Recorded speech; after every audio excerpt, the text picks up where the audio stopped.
नमस्कार, Shriram time news मध्ये मी कैलास सोनवणे आपले हार्दिक स्वागत करतो। सुरुवातीला पाहूया 24 तासातील ताज्या घडामोडी। वीर शिरोमणी महाराणा प्रताप यांच्या जयंतीनिमित्त महाराणा प्रताप स्मारक समितीतर्फे करण्यात आले अभिवादन। जिल्ह्यात कायदा आणि सुव्यवस्था अबाधित राखत अवैध धंद्यांचा बिमोड करणार, नूतन जिल्हा पोलीस अधीक्षकांची ग्वाही। राष्ट्रीय लोक अदालतीमध्ये वादपूर्व व प्रलंबित अशा एकूण 11,070 प्रकरणांचा करण्यात आला निपटारा। आणि भारतीय बौद्ध महासभेतर्फे आयोजित रामनेर बौद्धाचार्य प्रशिक्षण शिबिराची करण्यात आली सांगता। आता बातमीपत्र विस्ताराने। वीर शिरोमणी महाराणा प्रताप यांच्या जयंतीनिमित्त महाराणा प्रताप स्मारक समितीतर्फे शहरातील स्वस्तिक चौकातील महाराणा प्रताप यांच्या प्रतिमेस पुष्पहार अर्पण करून अभिवादन करण्यात आले। वीर शिरोमणी महाराणा प्रताप यांच्या जयंतीनिमित्त महाराणा प्रताप स्मारक समितीतर्फे धुळे शहरातील स्वस्तिक चौकातील महाराणा प्रताप यांच्या प्रतिमेस पुष्पहार अर्पण करून अभिवादन करण्यात आले। यावेळी समितीचे अध्यक्ष अजित राजपूत, सचिव व्ही.डी. सिसोदिया, ज्येष्ठ नेते प्रकाश राणा, प्राध्यापक प्रवीणसिंग गिरासे, धनसिंग गिरासे, संजयसिंग राजपूत, सार्थक राजपूत, सागर विगोत, प्रकाश काशीनाथ राणा, तनय राणा, विनय राणा, अविनाश राणा, ॲडव्होकेट यश राणा यांच्यासह राजपूत समाज बांधव मोठ्या संख्येने उपस्थित होते। धुळे जिल्ह्यात कायदा आणि सुव्यवस्था अबाधित राखणे ही माझी प्रथम जबाबदारी असून महिला व बालकांच्या सुरक्षेला प्राधान्य देत अवैध धंद्यांचा बिमोड करणार अशी ग्वाही नूतन जिल्हा पोलीस अधीक्षक विशाल आनंद शिंगोरे यांनी पत्रकारांशी संवाद साधताना दिली। धुळे जिल्ह्यात कायदा आणि सुव्यवस्था अबाधित राखीत महिला व बालकांच्या सुरक्षेला प्राधान्य देण्यात येईल, तसेच अवैध धंद्यांचा बिमोड करणार असल्याची ग्वाही नूतन जिल्हा पोलीस अधीक्षक शिंगोरे यांनी पत्रकारांशी संवाद साधताना दिली। पोलीस अधीक्षक विशाल शिंगोरे यांनी सांगितले की माझे छायाचित्र प्रसिद्ध करा किंवा माझे म्हणणे प्रसारित करून आपली एक सिंगम ऑफिसर म्हणून समाजासमोर ओळख निर्माण करा अशी कुठलीही अपेक्षा आपण करणार नाही। कायदा सुरक्षा राखण्याची आपली जबाबदारी आहे, तशीच माध्यमांनी त्यांची जबाबदारी निभावावी। या जबाबदाऱ्या निभावताना पोलीस आणि पत्रकार यांच्यामध्ये सातत्याने समन्वय असायला हवा असा प्रयत्न केला जाईल। धुळे जिल्ह्यात कायदा सुव्यवस्था अबाधित ठेवण्यासाठी प्रथम प्राधान्य दिले जाणार आहे। कायद्याचा आदर राखला जावा ही अपेक्षा असली तरी कायदा मोडणाऱ्यांवर कठोर कारवाई केली जाईल। दोषी असलेल्या कोणाची पर्वा केली जाणार नाही असेही त्यांनी स्पष्ट केले। महिला आणि मुलींची छेडछाड करणाऱ्यांवर कठोर कारवाई करण्याचा इशाराही यावेळी त्यांनी दिला। जिल्ह्यात होणारी गो तस्करी किंवा अन्य गुन्हेगारी या संदर्भात माहिती देण्यासाठी स्वतंत्र संपर्क नंबर देण्यात येणार असून त्यावर सामान्य माणूस तक्रार करू शकतो। त्याची गोपनीय माहिती ठेवली जाईल आणि तात्काळ कारवाई करण्याचे निर्देश दिले जातील अशी ग्वाही जिल्हा पोलीस अधीक्षकांनी दिली। जिल्ह्यातील अपघातांचे प्रमाण लक्षात घेता राज्य शासनाच्या विशेष मोहिमेअंतर्गत अपघात आणि मृत्यूचे प्रमाण कमी करण्यासाठी सर्वांच्या मदतीने काम केले जाईल। पोलिसांच्या कामगिरीत येणारा मानसिक आणि शारीरिक ताण लक्षात घेऊन त्यांच्या वेलफेअरसाठी आणि कुटुंबासाठी विशेष प्रयत्न करून त्यांचे मनोबल वाढवले जाईल, तसेच वरिष्ठांच्या आदेशाची प्रभावी अंमलबजावणी केली जाईल। माध्यमांशी संपर्क साधण्यासाठी स्वतः संपर्कात राहणार असून पोलीस अधीक्षक, अतिरिक्त पोलीस अधीक्षक आणि स्थानिक गुन्हे शाखेचे पोलीस निरीक्षक यांच्यामार्फत अधिकृत माहिती मीडियापर्यंत पोहोचवली जाईल। पत्रकार परिषदेस अप्पर पोलीस अधीक्षक अजय देवरे, स्थानिक गुन्हे अन्वेषण शाखेचे पोलीस निरीक्षक श्रीराम पवार उपस्थित होते। नेक्स्ट पाचवा जे प्रायोरिटी आहे दॅट इज पोलिसांची जे प्रतिमा, पोलिसांची जे इमेज आहे ते लोकांसमोर जे पोलिसांची जे इमेज आहे ते वाढवण्यासाठी मी प्रयत्न करणार। म्हणजे इमेज, पोलिसांची इमेज म्हणजे नॉट इन टर्म्स ऑफ एक सिंघम पोलीस सारखा, नॉट एट ऑल, पण rather than that we will try to present an image of a professional police force in front of the district. आणि पोलिसांची इमेज म्हणजे एक व्यक्तिगत इमेज लोकांच्या समोर ठेवण्याची काही माझी हे नाही।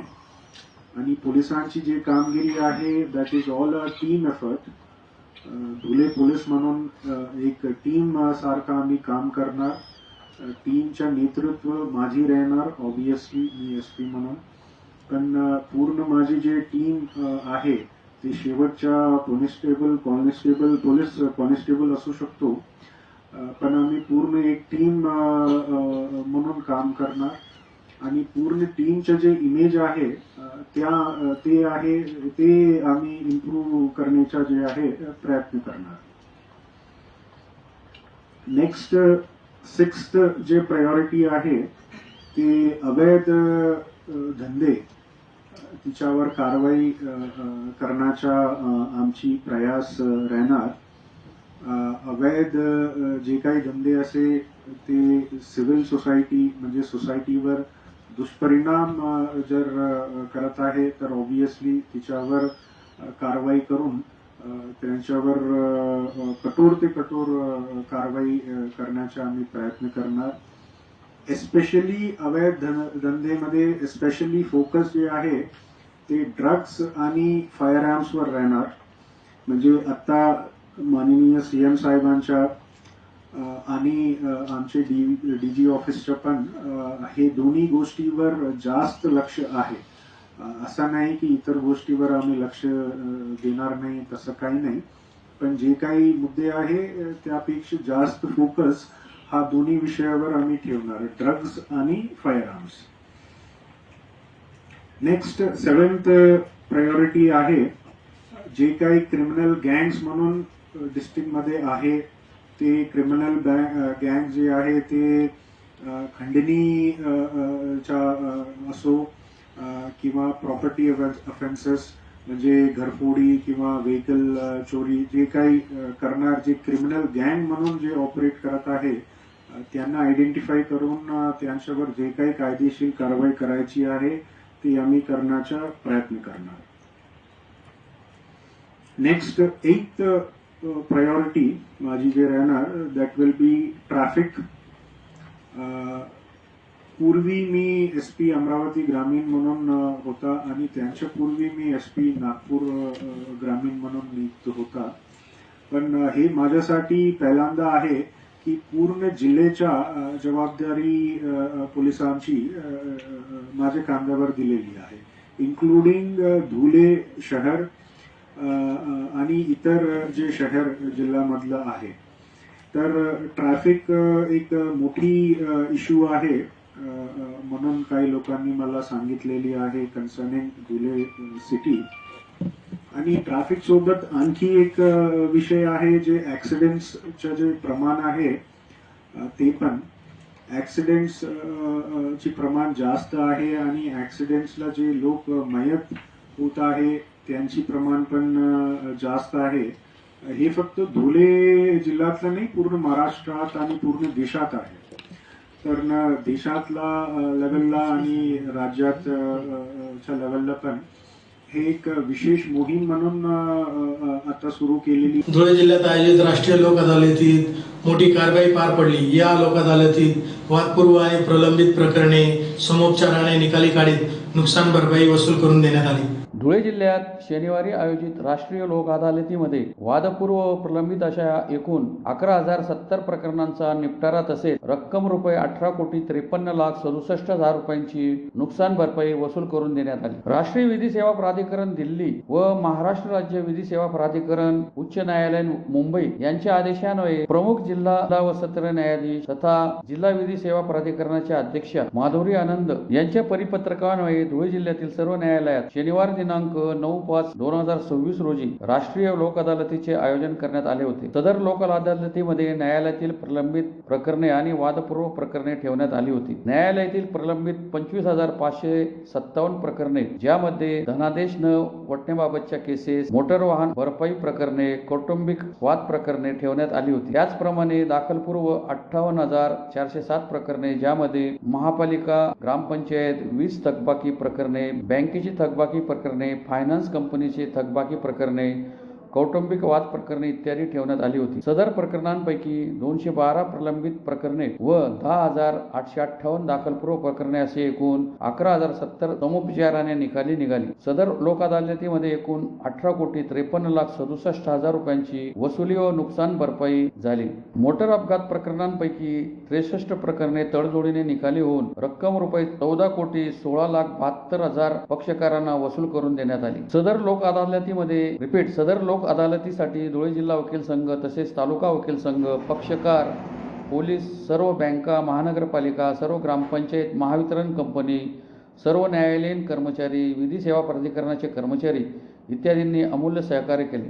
नमस्कार. आज 9 मे 2026 आज 2026चं दुसरं लोक अदालत आहे आणि आज धुळे जिल्ह्यामध्ये यशस्वीरित्या लोक अदालतीचे कामकाज सुरू आहे. इथे 9 पॅनल ठेवलेले आहेत. विविध पॅनलमध्ये आपले पक्षकार आणि त्यांचे वकील मंडळी त्या पद्धतीने कामकाज सुरू आहे आणि बरेच प्रकरणं मिटत देखील आहेत आणि असं आमची आशा आहे की आज संपूर्ण दिवसभरामध्ये भरपूर प्रकरणं सामंजस्याने मिटवले जातील आणि हा जो माननीय सुप्रीम कोर्ट आणि माननीय उच्च न्यायालय यांच्या निर्देशाने प्रेरित होऊन हे जे काही लोक अदालतीचे कामं होत आहेत ते यशस्वीरित्या पार होतील अशी आम्हाला पूर्ण आशा आहे. धन्यवाद. दी बुद्धिस्ट सोसायटी ऑफ इंडिया अर्थात भारतीय बौद्ध महासभा धुळे जिल्हा शाखेच्या वतीने आयोजित श्रामणेर बौद्धाचार्य प्रशिक्षण शिबिराची शनिवारी काकासाहेब बर्वे मुलींची वसतिगृह येथे सांगता करण्यात आली. दी बुद्धिस्ट सोसायटी ऑफ इंडिया अर्थात भारतीय बौद्ध महासभा धुळे जिल्हा शाखेच्या वतीने बुधवार दिनांक 30/4/2026 ते शनिवार दिनांक 9/5/2026 त्रिगुण पावन वैशाख बुद्ध पौर्णिमा मंगल पर्वाचे औचित्य साधून सुरू असलेल्या श्रामणेर बौद्धाचार्य प्रशिक्षण शिबिराची सांगता शनिवारी काकासाहेब बर्वे मुलींची वसतिगृह येथे उत्साहात करण्यात आली. कार्यक्रमाच्या अध्यक्षस्थानी भारतीय बौद्ध महासभेचे जिल्हाध्यक्ष महेंद्र महाले हे उपस्थित होते. भगवंताच्या सन्मार्गावर, सरळ मार्गावर, ज्ञान मार्गावर, उत्तम मार्गावर आरूढ असलेल्या विशुद्ध श्रेष्ठ भिक्खू संघाच्या मंगलमय उपस्थितीत सदर सांगता समारंभाचा कार्यक्रम संपन्न झाला. यावेळी के बच्चाव, सुरेश लोंढे, SU तायडे, PD खरे, माधवराव सैंदाने, प्रभाकर खंडारे आदी उपस्थित होते. अध्यक्ष महेंद्र महाले यांच्या प्रयत्नातून हा जो श्रामणेर दीक्षा समारंभ दिनांक 9/5/2026 रोजी सुरुवात झाला. खेड्यापाड्यावर जाऊन श्रामणेर दीक्षा समारंभाचं महत्त्व पटवून श्रामणेर म्हणजे काय, जीवन जगण्याची कला ही कशी असायला पाहिजे, बुद्ध धम्म जीवन समजावून घेण्याकरिता श्रामणेर विधी हा प्रत्येक नागरिक म्हणजे उपासकाच्या जीवनातला एक अविभाज्य घटक आहे. या उक्तीप्रमाणे अण्णांच्या पाठीमागे आम्ही सर्वजण सहकार्य करून 9/5/30/5 आपले 9/5/30/4/2026 ते 9/5/2026 याच्यापर्यंत हा कार्यक्रम आम्ही आयोजित केला. एकूण जवळपास 20 लोक श्रामणेर बसलेली होती. भदंत काश्यप व महाराष्ट्राचे अध्यक्ष के बच्छाव आणि त्यांची कार्यकारिणी हे सर्वजण इथे 9/5ला येऊन उद्घाटन झालं. भदंत काश्यप यांनी आपल्या जीवनातला सार पूर्णपणे त्या लोकांना शिकवला. आम्ही प्रत्यक्षात ग्रहण केला. फक्त एकच लक्षात ठेवायचं, आपण उपासकांनी बौद्ध धम्माच्या उपासकांनी की 22 प्रतिज्ञाचं जास्तीत जास्त पालन करून आपल्या जीवनमूल्य कसे असावे ते पूर्णपणे पाहावं. पंचशील, त्रिचरण, पंचशील आणि 22 प्रतिज्ञा या तिघांची सांगड घालून आपलं जीवन प्रारूप करावं. मुलाबाळांना, नात्या गोत्यांना, आप्तेष्टांना, मित्रमंडळीला संयुक्तीने कसं वागावं या दृष्टीने जास्तीत जास्त पवित्र घेऊन पुढच्या वर्षी परत आम्ही हा असा कार्यक्रम व्यापक दृष्टीने घेणार आहोत आणि असा संकल्प आमच्या जिल्हा कार्यकारिणीचा आहे. एवढं अनेक प्रकारच्या घासफूस, तणाने, दलदलीने आणि किडे मकोड्यांनी झालेली बंजर जमीन आहे आणि 5 वेळी निघाले शेती करायला. 5 वेळी कोशाला निघाले शेती करायला. त्यामुळं या बंजर जमिनीला पहिल्यांदा काय करावं लागेल माहिती आहे का? पहिल्यांदा तुमच्यातली विषारी झुडपं उफळून काढावी लागतील, त्याच्यातले किडे मकोडे मारावे लागतील, तुमच्यातली दलदल सारी नष्ट करावी लागेल आणि तुमची जमीन सुपीक करावी लागेल. आणि जेव्हा केव्हा तुमची जमीन सुपीक होईल तेव्हा मात्र धम्माचं बीज उगवल्याशिवाय राहणार नाहीये. पण या अशाच पडीक जमिनीमध्ये अशी कित्येक वेळेला बीज पेरलं ते उगवायचं तरी सोडून द्या, ते बीज सोडूनच चाललंय. ते बीज काय व्हायला लागलंय? उगवायचं तर लांबच राहिलं. ते सडायला लागले, कुजायला लागले बीज. त्यामुळं पहिल्यांदा तुम्हाला चित्ताची शुद्धता म्हणजे काय जरा नीट ऐकावं लागेल.